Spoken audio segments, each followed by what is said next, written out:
ಗಾಂಧಿನಗರದಲ್ಲಿ ನಡೀತಿರೋದು ಇದೆ. ಯಾವ ಹೀರೋಗಳು ತಲೆ ಎತ್ತಬಾರದು, ಅವನು ಚೆನ್ನಾಗಿ ನಟಿಸಬಾರ್ದು. ಅಕಸ್ಮಾತಾಗಿ ಒಬ್ಬ ಹೀರೋನ ಸಿನಿಮಾ 100 ದಿನ ಓಡಿದರೆ ಆ ಥಿಯೇಟ್ರ್ಗಳ ಮೇಲೆ ಕಲ್ಲುಗಳ ಮಳೆ ಗ್ಯಾರಂಟಿ. ಊರು ಬಿಡೋ ರೀತಿ ಇಲ್ಲಿ ನೋಡ್ಕೊಳ್ತಾರೆ ಅಂತ ಹೇಳ್ತಾರೆ. ವಿಷ್ಣುವರ್ಧನ್ ಅವರು ಬಾಳ್ ಠಾಕ್ರೆಯ ಬೆಂಬಲಿಗ ಅಂತ ಯಾಕೆ ವಿವಾದಗಳಾಯಿತು? ವಿಷ್ಣು ಸೇನೆಗೂ ಶಿವಸೇನೆಗೂ ಯಾವ ರೀತಿಯ ಸಂಬಂಧ? ನಮ್ಮ ದೇಶಕ್ಕೆ ಮಿಲಿಟರಿ ಆಡಳಿತ ಬಂದರೆ ಒಳ್ಳೆಯದಿತ್ತು ಅಂತ ಯಾಕೆ ವಿಷ್ಣುವರ್ಧನ್ ಅವರು ಹೇಳಿದರು? ವಿಷ್ಣುವರ್ಧನ್ ಅವರ ಪ್ರಕಾರ ದೇಶಕ್ಕೆ ಯಾವ ಥರ ನಾಯಕರಿದ್ದರೆ ಒಳ್ಳೆಯದು? ಈ ಎಲ್ಲ ವಿಷಯಗಳನ್ನು ತಿಳಿದುಕೊಳ್ಳೋಣ ಇವತ್ತಿನ ದಂತಕಥೆಯಲ್ಲಿ.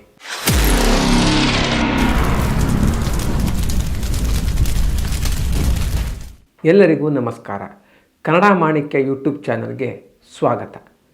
ದಂತಕಥೆಯ ಇವತ್ತಿನ ಸಂಚಿಕೆಯಲ್ಲಿ ಡಾಕ್ಟರ್ ವಿಷ್ಣುವರ್ಧನ್ ಅವರು ಬಾಳ್ ಠಾಕ್ರೆ ಅವರನ್ನು ಯಾಕೆ ಇಷ್ಟಪಡ್ತಿದ್ರು, ಹಾಗೆಯೇ ಭಾರತಕ್ಕೆ ಮಿಲಿಟರಿ ಆಡಳಿತ ಬಂದರೆ ಒಳ್ಳೆಯದು ಅಂತ ವಿಷ್ಣುವರ್ಧನ್ ಅವರು ಯಾಕೆ ಹೇಳಿದ್ರು, ಈ ಎರಡು ವಿಷಯಗಳನ್ನು ತಿಳಿದುಕೊಳ್ಳೋಣ. ಈ ಸಂಚಿಕೆಯಲ್ಲಿ ಹೇಳುತ್ತಿರುವ ವಿಷಯಗಳನ್ನು ಸದಾಶಿವ ಶೆಣೆಯವರು ಬರೆದಿರುವಂತಹ ಮುಗಿಯದಿರಲಿ ಬಂಧನ ಎಂಬ ಪುಸ್ತಕದಿಂದ ಆಯ್ದುಕೊಳ್ಳಲಾಗಿದೆ. ಈ ಪುಸ್ತಕಕ್ಕಾಗಿ ಸದಾಶಿವ ಶೆಣೆಯವರು ವಿಷ್ಣುವರ್ಧನ್ ಅವರನ್ನು ಸಂದರ್ಶನ ಮಾಡ್ತಿರ್ಬೇಕಾದ್ರೆ, ಯಾಕೆ ನೀವು ಬಾಳ್ ಠಾಕ್ರೆ ಇಷ್ಟ ಅಂತ ಹೇಳಿದ್ರಿ, ಇದರಿಂದ ಒಂದು ದೊಡ್ಡ ವಿವಾದನೆ ಆಯಿತು, ಇದರ ಬಗ್ಗೆ ನಿಮ್ಮ ಅಭಿಪ್ರಾಯ ಏನು ಅಂತ ಕೇಳ್ತಾರೆ. ಆವಾಗ ವಿಷ್ಣುವರ್ಧನ್ ಅವರು, ನಾನು ಬಾಳ್ ಠಾಕ್ರೆ ಅವ್ರ ಬಗ್ಗೆ ಆಡಿದ ಮಾತುಗಳನ್ನು ಎಲ್ಲರೂ ಅವರು ಬೇಕಾದಂಗೆ ತಿರುಚಿಕೊಂಡು ನಾನು ಬಾಳ್ ಠಾಕ್ರೆಯ ಬೆಂಬಲಿಗ ಅಂತ ವಿವಾದ ಸೃಷ್ಟಿ ಮಾಡಿದ್ರು.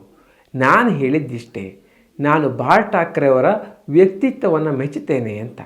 ನೀವೇ ನೋಡಿ ಬಾಳ್ ಠಾಕ್ರೆ ಎಲ್ಲಿಂದ ಎಲ್ಲಿವರೆಗೆ ಬಂದರು ಅಂತ. ಒಂದು ಪತ್ರಿಕೆಯಲ್ಲಿ ಕಾರ್ಟೂನಿಸ್ಟಾಗಿ ಕೆಲಸ ಮಾಡ್ತಿದ್ದಂತಹ ವ್ಯಕ್ತಿ ಎಲ್ಲಿವರೆಗೆ ಬೆಳೆದ ಅಂತ ನೋಡಿದರೆ ತುಂಬ ಆಶ್ಚರ್ಯ ಆಗುತ್ತೆ. ಮರಾಠಿಗರು ಮರೆತೇ ಹೋಗಿದ್ದ ಛತ್ರಪತಿ ಶಿವಾಜಿಯನ್ನು ಮತ್ತೆ ನೆನಪಿಸಿದ್ದೇ ಈ ಠಾಕ್ರೆ. ರಾಜ್ಯದ ಬಗ್ಗೆ ಒಂದು ವಿಶಿಷ್ಟ ಅಭಿಮಾನವನ್ನು ಠಾಕ್ರೆ ಮರಾಠಿಗರಲ್ಲಿ ಮೂಡಿಸಿದರು. ಒಬ್ಬ ವ್ಯಕ್ತಿ ಇಷ್ಟೆಲ್ಲ ಸಾಧನೆ ಮಾಡೋಕ್ಕೆ ಸಾಧ್ಯನಾ ಅನ್ನುವಷ್ಟು ಅವರು ಕೆಲಸ ಮಾಡಿದರು. ಕರ್ನಾಟಕದಲ್ಲಿ ಈ ರೀತಿಯ ಒಬ್ಬ ನಾಯಕನ ಕೊರತೆ ಇದೆ ಅಂತ ನನಗನ್ನಿಸ್ತು. ಆ ಕಾರಣಕ್ಕೆ ಕನ್ನಡಿಗರಲ್ಲೂ ಕೂಡ ನಮ್ಮ ಭಾಷೆ, ನಮ್ಮ ರಾಜ್ಯ ಅನ್ನೋದ್ರ ಬಗ್ಗೆ ಒಂದು ಅಭಿಮಾನ, ಒಂದು ಶೌರ್ಯವನ್ನು ಹೊರಹೊಮ್ಮಿಸುವಂಥ ನಾಯಕ ಬೇಕು ಅಂತ ನಾನು ಠಾಕ್ರೆ ಅವ್ರನ್ನ ಇಷ್ಟಪಡ್ತೇನೆ ಅಂತ ಹೇಳಿದೆ. ನಿದ್ದೆ ಮಾಡ್ತಿರುವಂತಹ ಕನ್ನಡಿಗರನ್ನು ಕನ್ನಡ ಅಭಿಮಾನದಿಂದ ಎಬ್ಬಿಸುವಂತಹ ಒಬ್ಬ ನಾಯಕ ನಮ್ಮಲ್ಲಿಲ್ಲ. ಈ ರೀತಿಯ ನಾಯಕ ನಮಗೂ ಸಿಕ್ಕಿದರೆ ಎಷ್ಟೋ ಒಳ್ಳೆಯದಾಗಿರೋದು ಅಂತ ನನಗನ್ನಿಸ್ತಿತ್ತು. ಈ ಕಾರಣಕ್ಕೆ ಬಾಳ್ ಠಾಕ್ರೆ ಅವರ ವ್ಯಕ್ತಿತ್ವವನ್ನು ನಾನು ಇಷ್ಟಪಟ್ಟೆ ಹೊರತು ಅವರ ಕಾರ್ಯವೈಖರಿಯನ್ನು ಬೆಂಬಲಿಸಲಿಲ್ಲ. ಆದರೆ ಎಲ್ಲರೂ ಈ ವಿಷಯವನ್ನು ಅವರಿಗೆ ಬೇಕಾದಾಗೆ ತಿರುಚಿಕೊಂಡು ವಿಷ್ಣು ಸೇನೆಗೂ ಶಿವಸೇನೆಗೂ ಗಂಟು ಹಾಕಿದರು.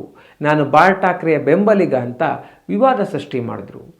ಆದರೂ ನಾನು ಈಗಲೂ ಹೇಳುತ್ತೇನೆ, ಐ ಲೈಕ್ ಬಾಳ್ ಠಾಕ್ರೆ ವೆರಿ ಮಚ್ ಅಂತ ಹೇಳ್ತಾರೆ.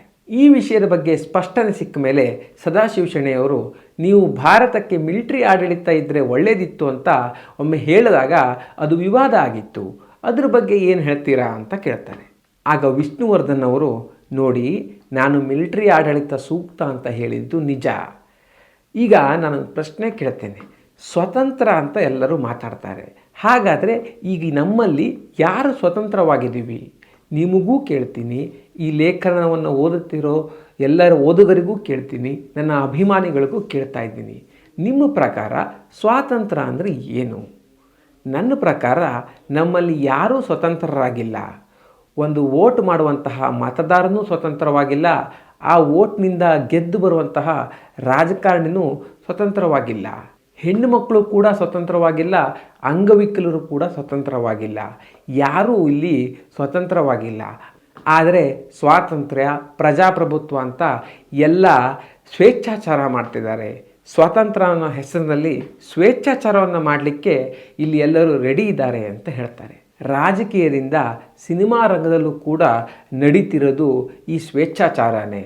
ಸ್ವತಂತ್ರತೆಯ ಹೆಸರಲ್ಲಿ ಸ್ವೇಚ್ಛಾಚಾರವನ್ನು ನಾವೆಲ್ಲ ಕಡೆ ಕಾಣಬಹುದು ಅಂತ ಹೇಳ್ತಾರೆ. ಗಾಂಧಿನಗರದಲ್ಲಿ ನಡೀತಿರೋದು ಇದೆ. ನನ್ನ ವೃತ್ತಿ ಜೀವನದ ಆರಂಭದಲ್ಲೂ ಕೂಡ ನಡೆದಿದ್ದೇನೆ. ನಾನು ವೃತ್ತಿ ಜೀವನ ಆರಂಭಿಸಿದಾಗ ನನಗೆ ತುಂಬ ತೊಂದರೆಗಳು ಬಂದವು. ಇಲ್ಲಿ ಯಾವ ಹೀರೋಗಳು ತಲೆ ಎತ್ತಬಾರದು, ಅವನು ಚೆನ್ನಾಗಿ ನಟಿಸಬಾರ್ದು.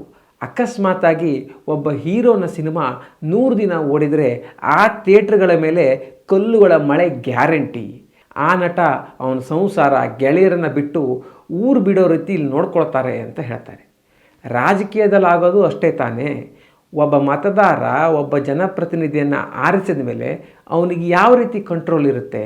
ಆ ರಾಜಕೀಯ ನಾಯಕನ ಮೇಲೆ ಆ ಮತದಾರ ಯಾವುದೇ ಹಕ್ಕನ್ನು ಹೊಂದಿರೋದಿಲ್ಲ. ಇವನು ಓಟ್ ಕೊಟ್ಟಾದ ಮೇಲೆ ಆ ರಾಜಕೀಯ ನಾಯಕ ತನಗೆ ಬೇಕಾದ ಹಾಗೆ ಪಕ್ಷ ಬದಲಿಸ್ಕೊಂಡು ಅಧಿಕಾರದಲ್ಲಿರ್ತಾನೆ. ಅಲ್ಲಿ ನಡೀತಿರೋದು ಇಷ್ಟೇ ತಾನೇ. ಈ ಕಾರಣಕ್ಕೆ ಮಿಲಿಟ್ರಿ ಆಡಳಿತ ಅಂತ ಬಂದರೆ ಸೂಕ್ತ ಅಂತ ನಾನು ಹೇಳಿದ್ದು. ಈಗ ನಾವೇ ನೋಡಿದ ಹಾಗೆ ಒಂದು ಕುಟುಂಬದಲ್ಲಿ ತಂದೆ ತಾಯಿ ತುಂಬ ಶಿಸ್ತಿನಿಂದ ಮಕ್ಕಳನ್ನು ಬೆಳೆಸ್ತಾರೆ. ಇದೇ ಕಾರಣಕ್ಕೆ ಆ ಕುಟುಂಬ ಒಂದು ಯಶಸ್ಸನ್ನು ಪಡೆಯುತ್ತೆ. ಹಾಗಂತ ತಂದೆ ತಾಯಿಗಳು ಸರ್ವಾಧಿಕಾರಿ ಅಂತ ನಾವು ಹೇಳೋಕ್ಕಾಗಲ್ಲ. ಆ ತಂದೆ ತಾಯಿಗಳು ಹೇಳಿದ್ದನ್ನು ಶಿಸ್ತಿನಿಂದ ಪಾಲನೆ ಮಾಡ್ಕೊಂಡು ಬಂದು ಮಕ್ಕಳು ಒಂದು ಯಶಸ್ಸನ್ನು ಗಳಿಸ್ತಾರೆ. ಅದೇ ರೀತಿ ಒಂದು ದೇಶ ಯಶಸ್ಸು ಕಾಣಬೇಕಾದ್ರೆ ಆ ದೇಶದ ನಾಯಕನಲ್ಲಿ ಸರ್ವಾಧಿಕಾರಿಯಂತಹ ಗುಣ ಇರಬೇಕು. ಆತ ಒಂದು ಮಾತನ್ನು ಹೇಳಿದರೆ ಆ ಜನ ಹಿಂಬಾಲಕರಂತೆ ಅದನ್ನು ಚಾಚು ತಪ್ಪದೆ ಪಾಲಿಸುವಂತಿರಬೇಕು.